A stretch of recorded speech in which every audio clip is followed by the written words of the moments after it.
ਅਗਲੀ ਖਬਰ ਵੱਲ ਚਲੀਏ। ਇੱਕ ਜੋ ਸਰਵਿਸ ਮੈਂਬਰ ਆ ਅਮਰੀਕਾ ਦਾ, ਜਿਸ ਦੀ ਮੌਤ ਹੋਈ ਹੈ ਇਰਾਨ ਜੰਗ ਦੇ ਵਿੱਚ, ਉਸ ਨੇ ਇਹ ਅਨਾਉਂਸ ਕੀਤਾ ਹੈ ਵੀ ਪਿਛਲੇ ਦਿਨਾਂ 'ਚ ਜਿਹੜੇ ਸੈਕਟਰੀ ਆਫ ਵਾਰ ਪੀਟ ਹੈਗਸਥ ਹੋਣੀ ਆ, ਉਹਨਾਂ ਨੇ ਇਹ ਕਿਹਾ ਹੈ ਵੀ ਹਰ ਇੱਕ ਸਰਵਿਸ ਮੈਂਬਰ ਜਿਸ ਦੀ ਮੌਤ ਹੋਈ ਹੈਗੀ ਆ, ਉਹਦੇ ਪਰਿਵਾਰਾਂ ਨੇ ਇਹ ਕਿਹਾ ਆ ਵੀ ਸਾਨੂੰ ਹੁਣ ਇਰਾਨ ਵਾਲੀ ਜੌਬ ਫਿਨਿਸ਼ ਕਰ ਦੇਣੀ ਚਾਹੀਦੀ ਆ, ਵੀ ਉਹ ਜੰਗ ਨਹੀਂ ਬੰਦ ਕਰਨੀ ਚਾਹੀਦੀ, ਵੀ ਪੂਰੀ ਤਰ੍ਹਾਂ ਉਹਨੂੰ ਫਿਨਿਸ਼ ਕਰਨਾ ਚਾਹੀਦਾ। ਜਦ ਕਿ ਅੱਜ ਇੱਕ ਪਰਿਵਾਰ ਦਾ ਜਿਹੜਾ ਮੈਂਬਰ ਦਾ ਫਾਦਰ ਆ, ਉਹਨੇ ਸਟੇਟਮੈਂਟ ਦਿੱਤੀ ਹੈਗੀ ਆ ਵੀ ਮੈਂ ਕੋਈ ਇਦਾਂ ਦੀ ਗੱਲਬਾਤ ਹੈਗਸਥ ਦੇ ਨਾਲ ਨਹੀਂ ਕੀਤੀ ਹੈਗੀ। ਉਹ ਕਹਿੰਦੇ ਵੀ ਅਸੀਂ ਇਦਾਂ ਦੀ ਕੋਈ ਗੱਲ ਨਹੀਂ ਕੀਤੀ ਵੀ ਹਾਂ ਇਸ ਜੰਗ ਨੂੰ ਜਿਹੜੀ ਆ ਜਾਰੀ ਰੱਖੋ। ਡਿਫੈਂਸ ਸੈਕਟਰੀ ਪੀਟ ਹੈਗਸਥ ਪ੍ਰਾਈਵੇਟਲੀ ਉਹਨਾਂ ਪਰਿਵਾਰਾਂ ਦੇ ਨਾਲ ਮਿਲੇ ਸੀ ਜਿਨ੍ਹਾਂ ਦੇ 6 ਮੈਂਬਰ ਇਸ ਜੰਗ ਦੇ ਵਿੱਚ ਸ਼ਹੀਦ ਹੋ ਗਏ ਸੀ, ਮਾਰੇ ਗਏ ਸੀਗੇ ਇਰਾਨ ਜੰਗ ਦੇ ਵਿੱਚ।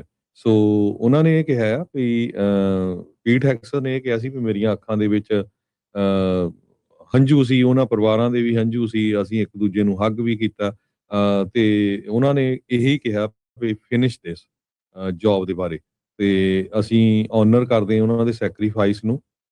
Do not stop until the job is done, ਇਹ ਪੀਟ ਹੈਗਸਥ ਉਹਨਾਂ ਨੇ ਕਿਹਾ ਸੀ। ਇੱਕ ਪਰਸਨ ਜੋ ਉਹਨਾਂ ਨੂੰ ਮਿਲਿਆ ਸੀ ਡੋਵਰ 에ਅਰ ਫੋਰਸ ਬੇਸ, ਜੋ ਡੈਲਵੇਅਰ ਦੇ ਵਿੱਚ ਹੈਗਾ, ਚਾਰਲਸ ਸਾਈਮਨਸ, ਉਹਦਾ ਜਿਹੜਾ 28 ਸਾਲਾਂ ਦਾ ਮੁੰਡਾ ਟੈਕ ਸਰਜਨ ਟਾਇਲਰ ਸਾਈਮਨਸ, ਉਸ ਦੀ ਜਿਹੜੀ ਆ ਮੌਤ ਹੋ ਗਈ ਸੀਗੀ ਇਸ ਜੰਗ ਦੇ ਵਿੱਚ। ਉਹਨਾਂ ਨੇ ਇਹ ਕਿਹਾ ਵੀ ਮੈਂ ਤਾਂ ਕੋਈ ਰਿਕਾਲ ਨਹੀਂ ਕਰਦਾ ਇਦਾਂ ਦੀ ਕਿਸੇ ਵੀ ਪਰਿਵਾਰਕ ਮੈਂਬਰ ਦੀ ਜਿਹੜੀ ਆ ਗੱਲਬਾਤ ਹੋਈ ਹੈਗੀ ਆ। ਕਹਿੰਦਾ ਵੀ ਮੈਂ ਹੋਰ ਪਰਿਵਾਰਕ ਮੈਂਬਰਾਂ ਬਾਰੇ ਤਾਂ ਨਹੀਂ ਬੋਲ ਸਕਦਾ, ਪਰ ਮੇਰੇ ਇਹਦੇ ਨਾਲ ਜਿਹੜੇ ਵਿਚਾਰ ਆ ਉਹ ਨਹੀਂ ਮਿਲਦੇ ਹੈਗੇ। ਹਾਲਾਂਕਿ ਕਹਿੰਦੇ ਵੀ ਮੈਂ ਸਿੱਧੀ ਜਿਹੜੀ ਆ ਹੈਗਸਥ ਦੇ ਨਾਲ ਵੀ ਗੱਲਬਾਤ ਕੀਤੀ ਹੈਗੀ ਆ। ਕਹਿੰਦੇ ਵੀ ਡਿਸੀਜਨ ਬਣਾਉਣ 'ਚ ਬਹੁਤ ਕੁਛ ਜਾਂਦਾ ਹੈਗਾ। ਉਹਨਾਂ ਨੇ ਡਿਫੈਂਸ ਸੈਕਟਰੀ ਦੇ ਸੰਬੰਧ ਦੇ ਵਿੱਚ ਕਿਹਾ ਹੈਗਾ, ਤੇ ਕਹਿੰਦਾ ਵੀ ਮੈਂ ਇਹੀ ਸੋਚਦਾ ਆ ਵੀ ਉੱਦਾਂ ਦਾ ਡਿਸੀਜਨ ਜਿਹੜਾ ਨਾ ਲਿਆ ਜਾਵੇ ਜਿਹਦੇ ਨਾਲ ਲੋਕਾਂ ਦੀਆਂ ਮੌਤਾਂ ਹੋਣ। 60 ਸਾਲਾਂ ਦਾ ਮਿਊਜ਼ਿਕ ਟੀਚਰ ਕੋਲੰਬਸ ਓਹਾਇਓ ਦੇ ਵਿੱਚ ਸਾਈਮਨਸ ਨੇ NBC ਨੂੰ ਦੱਸਿਆ ਵੀ ਜਿਹੜੇ ਕੁਐਸਚਨ ਸੀਗੇ about the war and is not able to drive definite conclusion when I don't have all the data. So ਉਹਨੇ ਕਿਹਾ ਵੀ ਕਿਹੜਾ ਬੰਦਾ ਜਿਹੜਾ ਆ ਜੰਗ ਚਾਹੁੰਦਾ ਹੈਗਾ ਆ। So sometimes it's necessity and I just don't know what's going on. So ਇਹ ਜਿਹੜੀਆਂ ਸਟੇਟਮੈਂਟਸ ਆ ਸੈਕਟਰੀ ਆਫ ਵਾਰ ਤੇ ਉਹ ਪਰਿਵਾਰ ਜਿਨ੍ਹਾਂ ਦੇ ਜਵਾਨ ਬੇਟੇ ਸ਼ਹੀਦ ਹੋਏ ਆ, ਉਹਨਾਂ ਦੇ ਇੱਕ ਫਾਦਰ ਨੇ ਸਟੇਟਮੈਂਟ ਦਿੱਤੀ ਹੈਗੀ ਆ। ਜੀ ਬਿਲਕੁਲ।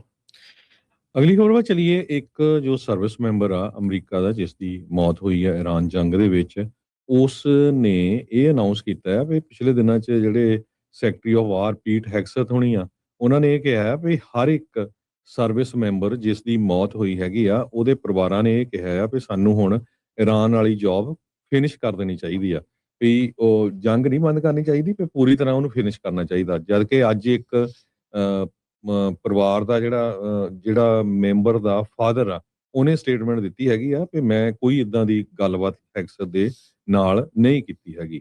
ਉਹ ਕਹਿੰਦੇ ਵੀ ਅਸੀਂ ਇਦਾਂ ਦੀ ਕੋਈ ਗੱਲ ਨਹੀਂ ਕੀਤੀ ਵੀ ਹਾਂ ਇਸ ਜੰਗ ਨੂੰ ਜਿਹੜੀ ਆ ਜਾਰੀ ਰੱਖੋ। ਡਿਫੈਂਸ ਸੈਕਟਰੀ ਪੀਟ ਹੈਗਸਥ ਪ੍ਰਾਈਵੇਟਲੀ ਉਹਨਾਂ ਪਰਿਵਾਰਾਂ ਦੇ ਨਾਲ ਮਿਲੇ ਸੀ ਜਿਨ੍ਹਾਂ ਦੇ 6 ਮੈਂਬਰ ਇਸ ਜੰਗ ਦੇ ਵਿੱਚ ਸ਼ਹੀਦ ਹੋ ਗਏ ਸੀ, ਮਾਰੇ ਗਏ ਸੀਗੇ ਇਰਾਨ ਜੰਗ ਦੇ ਵਿੱਚ।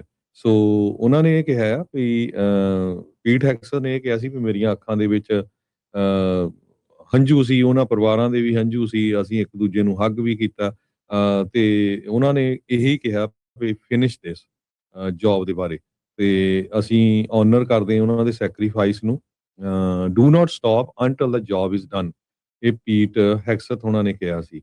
ਇੱਕ ਪਰਸਨ ਜੋ ਉਹਨਾਂ ਨੂੰ ਮਿਲਿਆ ਸੀ ਡੋਵਰ 에ਅਰ ਫੋਰਸ ਬੇਸ, ਜੋ ਡੈਲਵੇਅਰ ਦੇ ਵਿੱਚ ਹੈਗਾ, ਚਾਰਲਸ ਸਾਈਮਨਸ, ਉਹਦਾ ਜਿਹੜਾ 28 ਸਾਲਾਂ ਦਾ ਮੁੰਡਾ ਟੈਕ ਸਰਜਨ ਟਾਇਲਰ ਸਾਈਮਨਸ, ਉਸ ਦੀ ਜਿਹੜੀ ਆ ਮੌਤ ਹੋ ਗਈ ਸੀਗੀ ਇਸ ਜੰਗ ਦੇ ਵਿੱਚ।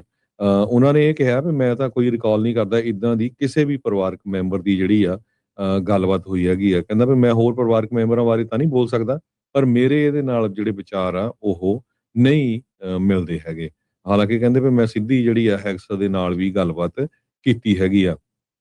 ਕਹਿੰਦੇ ਵੀ ਡਿਸੀਜਨ ਬਣਾਉਣ 'ਚ ਬਹੁਤ ਕੁਛ ਜਾਂਦਾ ਹੈਗਾ। ਉਹਨਾਂ ਨੇ ਡਿਫੈਂਸ ਸੈਕਟਰੀ ਦੇ ਸੰਬੰਧ ਦੇ ਵਿੱਚ ਕਿਹਾ ਹੈਗਾ, ਤੇ ਕਹਿੰਦਾ ਵੀ ਮੈਂ ਇਹੀ ਸੋਚਦਾ ਆ ਵੀ ਉੱਦਾਂ ਦਾ ਡਿਸੀਜਨ ਜਿਹੜਾ ਨਾ ਲਿਆ ਜਾਵੇ ਜਿਹਦੇ ਨਾਲ ਲੋਕਾਂ ਦੀਆਂ ਮੌਤਾਂ ਹੋਣ। 60 ਸਾਲਾਂ ਦਾ ਮਿਊਜ਼ਿਕ ਟੀਚਰ ਕੋਲੰਬਸ ਓਹਾਇਓ ਦੇ ਵਿੱਚ ਸਾਈਮਨਸ ਨੇ NBC ਨੂੰ ਦੱਸਿਆ ਵੀ ਜਿਹੜੇ ਕੁਐਸਚਨ ਸੀਗੇ about the war and is not able to drive definite conclusion when I don't have all the data. So ਉਹਨੇ ਕਿਹਾ ਵੀ ਕਿਹੜਾ ਬੰਦਾ ਜਿਹੜਾ ਆ ਜੰਗ ਚਾਹੁੰਦਾ ਹੈਗਾ ਆ। So sometimes it's necessity and I just don't know what's going on. So ਇਹ ਜਿਹੜੀਆਂ ਸਟੇਟਮੈਂਟਸ ਆ ਸੈਕਟਰੀ ਆਫ ਵਾਰ ਤੇ ਉਹ ਪਰਿਵਾਰ ਜਿਨ੍ਹਾਂ ਦੇ ਜਵਾਨ ਬੇਟੇ ਸ਼ਹੀਦ ਹੋਏ ਆ ਉਹਨਾਂ ਦੇ ਇੱਕ ਫਾਦਰ ਨੇ ਸਟੇਟਮੈਂਟ ਦਿੱਤੀ ਹੈਗੀ ਆ। जी, बिल्कुल।